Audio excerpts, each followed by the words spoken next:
Why is it that I have one side of my face that I like more and I prefer to take pictures from that side rather than the other? Okay, forget about that for now. Have you ever asked yourself why, when someone changes for better or worse, their facial features seem to change in your eyes? Okay, I don't want to shock you by saying that you're not just one person. You're actually two. And what's even scarier is that when one of them starts to dominate you more, its influence affects the other half. And that's the reason why all of a sudden you notice that your appearance seems different and you can't figure out why. But as usual, I figured out the reason for you. Now pay close attention to the magic you're about to hear. While I was searching for the reason behind all this, I found out that all of us have three things in our brains that influence us. There's the pineal gland, which you already know about. There's the hypothalamus, and I'll tell you about that later.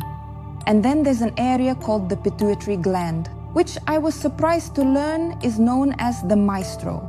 So here, for example, the devil controls desires, temptation, and dominance. And here, the pituitary gland controls and dominates all the endocrine glands in the body, which in turn affect desires, lusts, and the overall physical form of the body. Here, we don't see the devil, but he influences our choices. And here as well, we don't see the gland, but it affects the whole body. Here, in many teachings, the devil is known as the gatekeeper whom we must face and defeat in order to reach the light. Similarly, the pituitary gland is also the guardian of the gateway to higher consciousness. We must face it, understand it, and calm its desires in order to achieve balance and reach the pineal gland and the third eye. In short, confronting them and controlling them is what will lead us to the light. Here, the devil represents the psychological obstacles that we must overcome to attain peace. Similarly, we overcome these obstacles when we achieve emotional and psychological stability. So we find that there are two glands, the pituitary gland, which is activated at night, and the pineal gland, which regulates things during the day. The pineal gland is affected by sunlight when it enters the eye, and it is responsible for wakefulness, regulating the biological clock, activity, and more. In addition, it is also responsible for the third eye, intuition, and seeing beyond the material reality.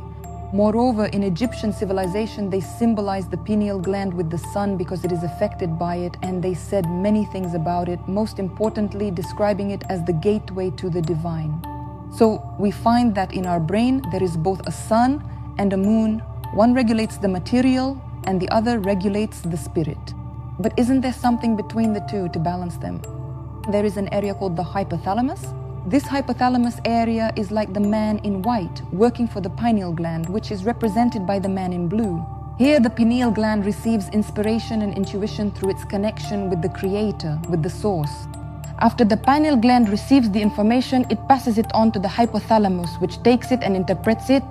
Once this information is interpreted, it is then sent to the pituitary gland, which translates it into actions and behaviors. That's why if the spiritual aspect or the connection to the source is disrupted, the interpretation will be inaccurate, and as a result, the actions will also be inaccurate. So, does this mean that the pituitary gland is only concerned with material things and material desires? And does this mean that the pineal gland is the good, wonderful thing that connects us to God? Well then, should we just focus on the pineal gland and ignore the pituitary gland? I'll tell you, no, because simply, if we focus only on the pineal gland and neglect the pituitary gland, we'll end up in a purely imaginary spiritual world, and our bodies will stop functioning and our lives will fall apart. And if we only focus on the pituitary gland, we would turn into bodies without consciousness or soul, like machines. So the right thing which our religion commands us to do is balance and moderation. We enjoy material things while not neglecting our attention to the soul. An important thing I forgot to mention is the hypothalamus area in the brain, which has a major effect on the pituitary gland that is responsible for material aspects. So in short, the angel and the devil are two glands inside our brain.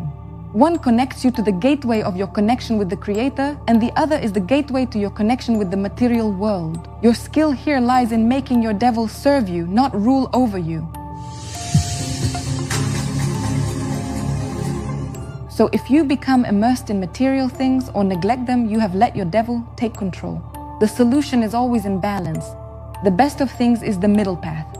Our behavior and emotions are energy that appears to others in the feeling or impression you get when you see someone. Don't try to ignore it because it's usually right.